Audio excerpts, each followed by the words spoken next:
Assalamualaikum warahmatullahi wabarakatuh. Apa kabar sahabat misteri? Kembali lagi bersama saya di Dangian Cipta Rasa Channel. Kali ini ada sebuah kisah nyata misteri yang datang dari seorang teman bernama Tono. Tono ini mengalami kisah mistis saat mencari pesugihan di Gunung Kawi. Seperti apa kisahnya? Yuk kita simak cerita selengkapnya.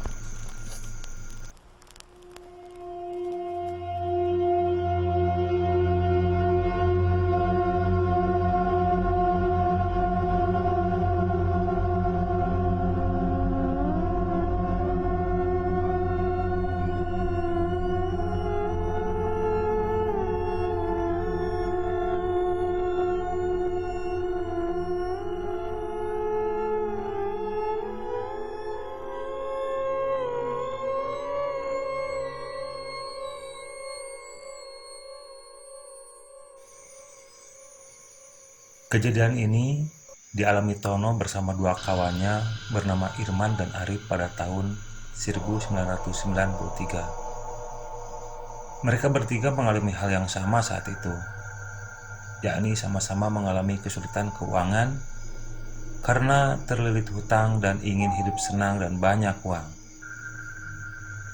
Setelah beberapa kali kumpul dan saling cerita tentang kesulitan hidup masing-masing, akhirnya mereka sepakat untuk mencari pesugihan di suatu tempat bernama Gunung Kawi.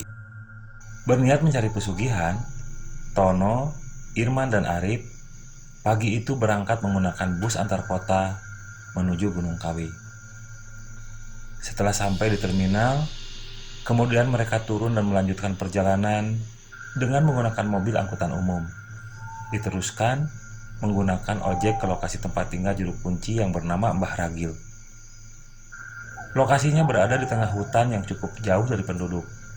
Sesampainya di depan sebuah rumah, ojek yang mereka tumpangi berhenti. Kemudian Tono dan temannya turun, lalu berjalan mendekati rumah yang kata tukang ojek itu rumah Mbah Ragil. Rumah yang sederhana itu terlihat cukup sepi. Baru saja Tono hendak mengucapkan salam, dari dalam rumah terdengar suara serak berkata, "Masuk saja. Kalau kalian ada perlu kepadaku, anak muda," ucap seorang kakek tua dari dalam rumah.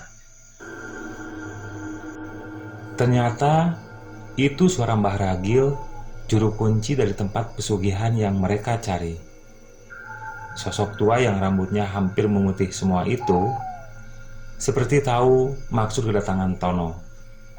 Tanpa basa-basi dia berkata, "Kalian sudah siap dengan resiko yang akan kalian terima?" ujarnya sambil menatap tajam kepada Tono. Tono mewakili dua temannya menjawab dengan cukup yakin, "Kami siap dengan segala risikonya, Mbah. Yang penting kami banyak uang untuk menutupi hutang-hutang kami," jawab Tono. Setelah Tono, Irman, dan Arif menyanggupi, Mbah Ragil kemudian menyuruh mereka bertiga menyediakan sesaji berupa kambing berwarna hitam. Ketiga orang itu kemudian patungan uang untuk membeli kambing yang diminta Mbah Ragil. Uang pas-pasan yang mereka bawa dari rumah akhirnya habis hanya untuk membeli seekor kambing persembahan sesaji pesugihan. Setelah kambing disembelih, kemudian darahnya diambil. Lalu mereka berangkat menuju sebuah gua di tengah hutan yang di situ ada juru kunci lagi untuk mengantar masuk ke dalam gua. Guanya tidak terlalu dalam, tapi setelah masuk ke dalam, di dalam gua terdapat persimpangan menuju sebuah ruangan. Mbah Ragi juga menjelaskan, apabila Tono dan kawannya memilih jalur sebelah kanan, berarti harus rela dirinya sendiri menjadi tumbal pesugihan kelak di kemudian hari. Dan apabila memilih jalur sebelah kiri, berarti jalur pesugihan Nyi Roro Kidul. Dan biasanya yang akan menjadi tumbal adalah orang terdekat atau yang kita sayangi. Mbah Ragil juga berkata jika Tono, Irman, dan Arif telah berada di dalam goa, dilarang mengucapkan ayat-ayat Al-Quran dan asma-asma Allah, karena dapat dipastikan niatnya pasti akan gagal total. Tono kemudian memilih jalur sebelah kanan. Dia menjadi orang yang pertama masuk dan diantar juru kunci goa. Tapi setelah sampai di dalam, Tono ketakutan karena selain suasana di dalam tiba-tiba berubah menjadi terang, dia juga melihat sosok mengerikan berjalan mendekatinya. Dia pun mengucapkan istighfar berkali-kali. Dan akhirnya, suasana kembali menjadi gelap. Tak lama kemudian, Tono dijemput dan dibawa keluar oleh juru kunci gua. Mbah Ragil yang menunggu di luar seperti kecewa dengan Tono yang gagal karena mengucapkan istighfar. Setelah Tono gagal, giliran Arif yang masuk ke dalam goa. Arif seperti Tono memilih jalur goa sebelah kanan. Namun, beberapa jam kemudian, Arif pun gagal. Dia terlihat tergesa-gesa keluar dari dalam goa dengan wajah yang ketakutan. Arif mengalami hal yang sama dengan Tono, didatangi sosok menyeramkan. Tinggallah Irman yang belum masuk ke dalam goa. Setelah sempat terlihat bimbang, akhirnya Irman memilih jalur sebelah kiri, dan saat sudah masuk dan berada di dalam goa di jalur sebelah kiri, Irman terlihat takjub. Ruangan goa yang asalnya gelap gulita menjadi terang. Dia seperti sedang berada di dalam sebuah ruangan yang cukup luas. Di tempat tersebut berserakan uang koin emas dan perhiasan bertumpuk-tumpuk, membuat Irman begitu terpukau melihat pemandangan di hadapannya.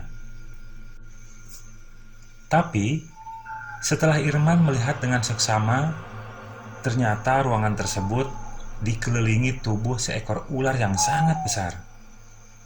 Hampir saja Irman berteriak ketakutan, menyebut asma Allah.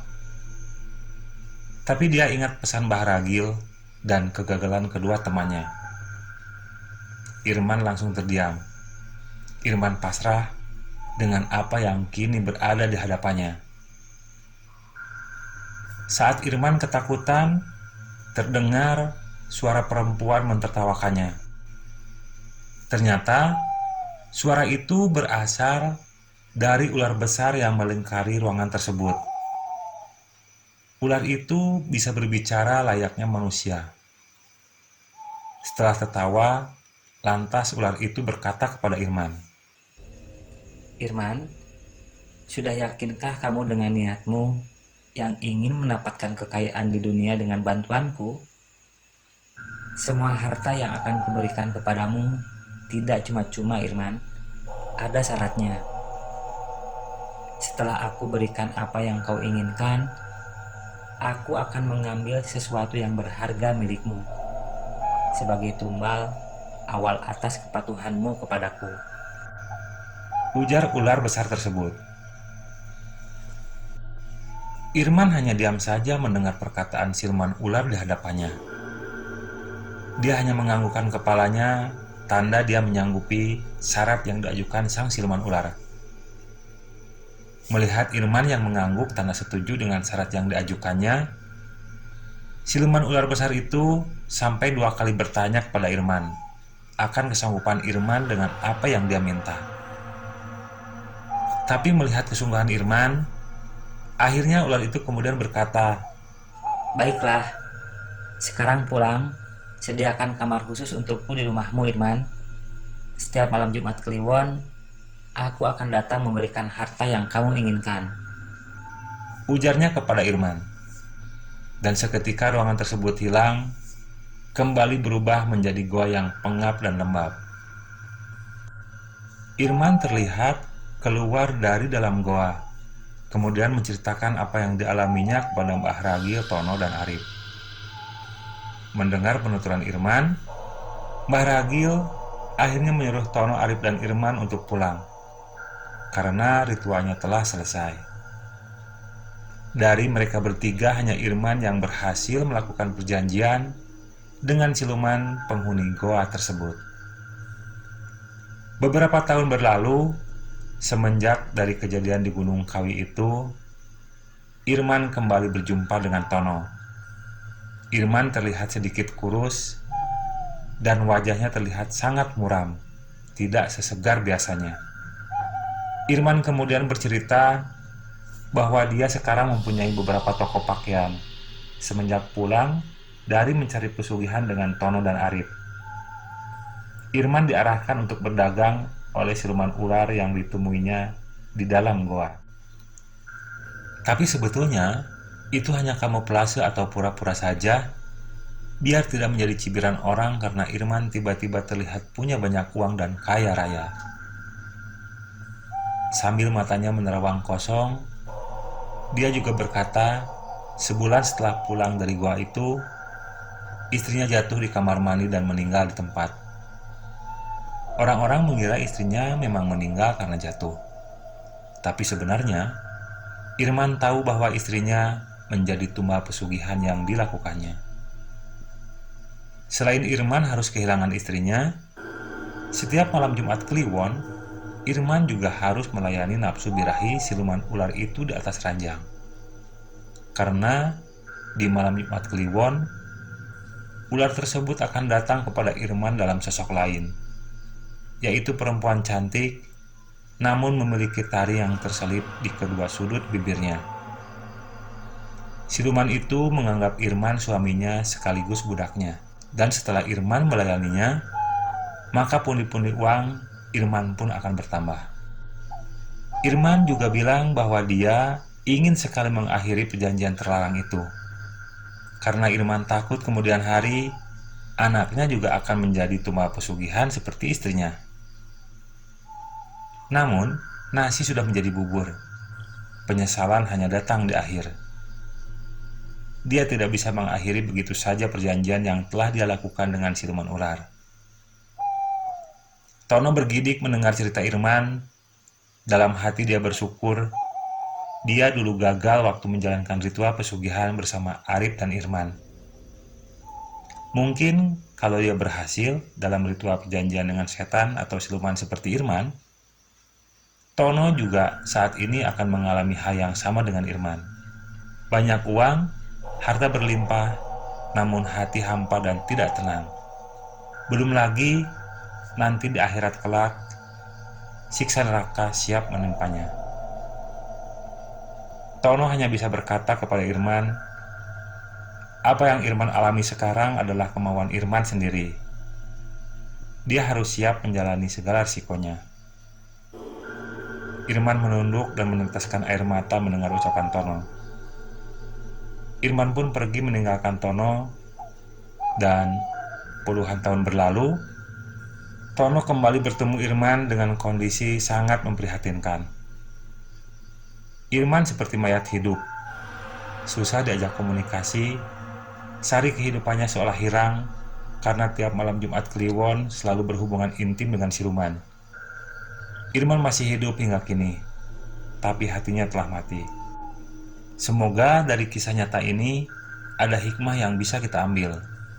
Salah satunya, jangan pernah melakukan pesugihan atau meminta kekayaan dari makhluk halus, jin, siluman, dan sebangsanya. Selain perbuatan musyrik dan dosa besar, juga merugikan diri kita sendiri dan orang lain, terutama orang-orang yang di sekeliling kita yang kita sayangi, yang menjadi tumbal dari pesugihan tersebut. Wallahu alam.